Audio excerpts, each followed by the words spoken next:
Conferência de imprensa com o Marco Lajal, o último apurado para as meias finais do Indoor Oeiras Open 3. Mark, congrats on the win. Really tough one. You had to come back on tiebreak in the third set as well. How did you manage to turn it around? I mean, it wasn't easy. First set was kind of interesting because, you know, both of us we have a good serve, but we had so many breaks, so many opportunities to break that I couldn't do. So it was kind of like very up and down. But then in the second set, I just decided to, you know, calm down and just focus on my serve because he started serving really good and it was really tough to return. So yeah, I just tried to focus on my serve, get it to the tiebreak, and then, you know, even in the tiebreak I was down, but I just managed to get 1-2 points, change it a little bit, and then again third set was, you know, I was always behind. You know, he had break points and then he broke me, and then I was just like, okay, you know, I know I can break him back, and then I broke him, held, broke. So it was, you know, very up and down, but I'm happy that I managed to turn it around in important moments. Yeah, today you had to come back in the third set with Eric. In the first round you had to win a third set tiebreak. So how happy are you with your mental performance this week Yeah, I mean, it's not been easy. I mean, the matches have been really tough, and you know, somehow I've managed to play the good tennis on the important moments. I mean, even against Enrique, I mean, he was playing some really good tennis, and then, you know, 4-2, I had so many chances to break him before, and then on the important moment I kind of just managed to do it. Same with him. I mean, I had many chances, and then when it matters, I just kind of managed to do it. So, you know, I try to stick in there, just play it by point. You know, I don't go to the return games thinking, okay, now I'm gonna break, because, you know, you don't know when you're gonna break. So I just tried to do my thing, and it worked out. What can you tell us about your time here so far? How you're dealing with the conditions, the the courts? How's it been for you? I'm really enjoying it. I mean, I've played it before, 2 years ago. I really like it here. I mean, that's why I came back. I like the courts. There's a lot of courts to practice. The hotel is great. The organization is perfect. I mean, nothing to say. Just I was a little bit hesitant when I was coming here, because the last time I was here, I got my biggest injury. I twisted my ankle and I ruptured like a ligament, and so it was like I had a little bit of bad memories with court number 6, but it turned around this year, so it's okay, and I'm really enjoying my time here. And how was it for you to deal with the jet lag as well, coming from the other side of the world? I was struggling. I mean, I was struggling a lot. Like the first couple of days, I mean, at 4 o'clock in the evening, I was just so tired. It was such a hassle to stay up until like 8, 9, and then I woke up every morning at like 5, 6. And the whole day I was feeling tired. I mean, you know, you would think that coming this way, you wake up in the morning, you're fresh because, you know, there's the evening, but I woke up in the morning and I was feeling exhausted, so I didn't understand what was going on.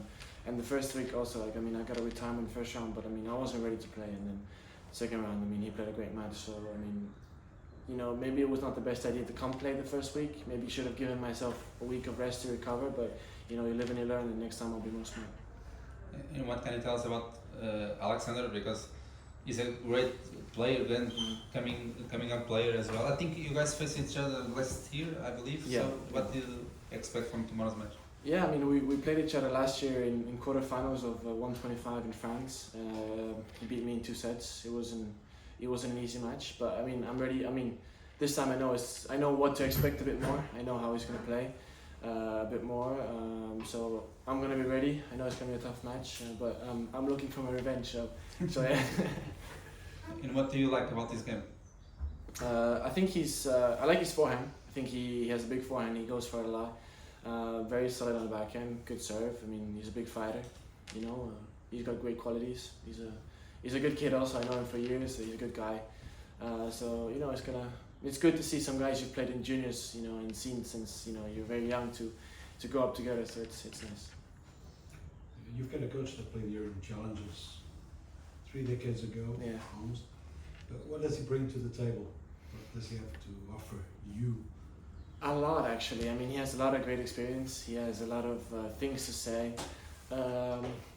Obviously, sometimes I go a little bit crazy, and today I told him some things and he didn't speak to me the last 2 sets, so it was a little bit funny. But you know, obviously it's good to have someone with that much experience, because he has so much to give me. I have so much to learn. You know, like he has a different view of the game, and I think that's really good. That's why I really like what really has changed my game. So, you know, I really enjoy working with him, and you know, I think we have a lot of good things to do. Yeah. You have a pretty iconic haircut when you go on courts.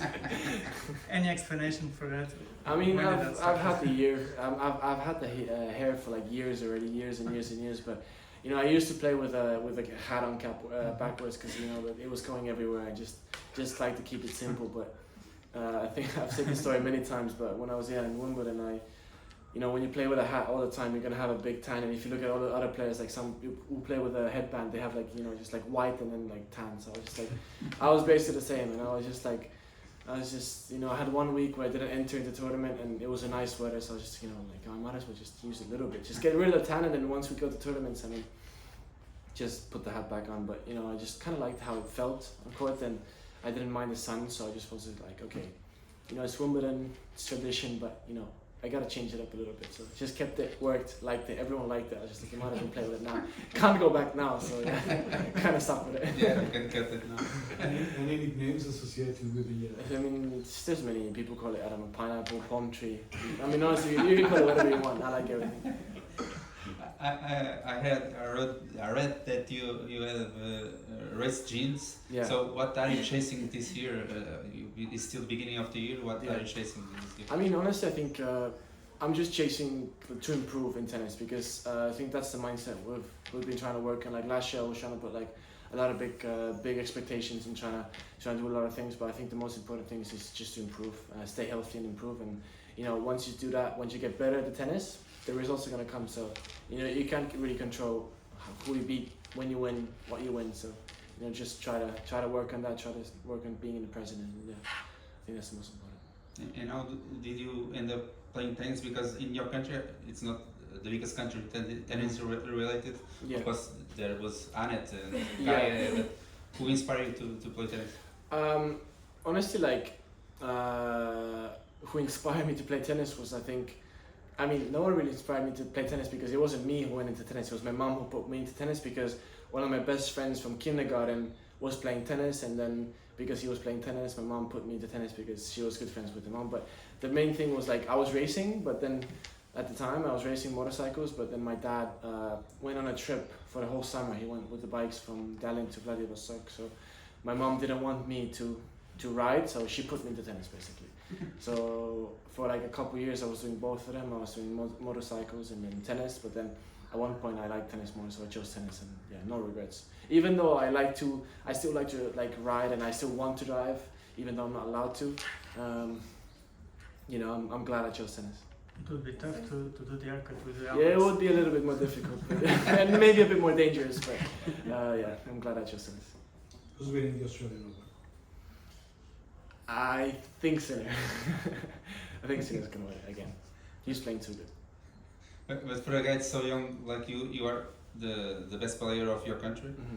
Is it tough to deal with the expectations maybe from the people outside? Not really. I mean, you look at Carlos, who's same age as me, and he's number one in the world basically. So.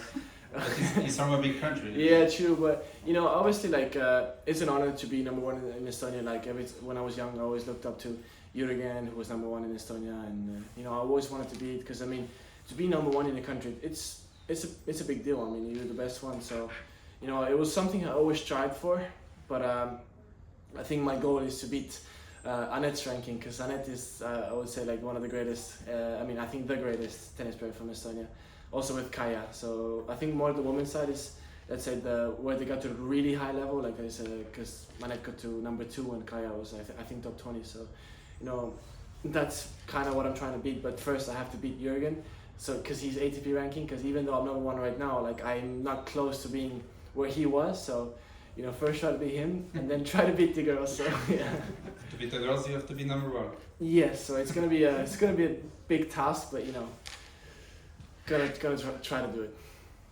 Kaya won the WTA event here. Really? Yeah. Oh, I didn't know. That's nice. Like 12 years ago, I assume. Yeah, I mean, she played for years. I mean, she was unbelievable. So yeah, she's a legend. Are you close to them, Annette? Annette I know quite well.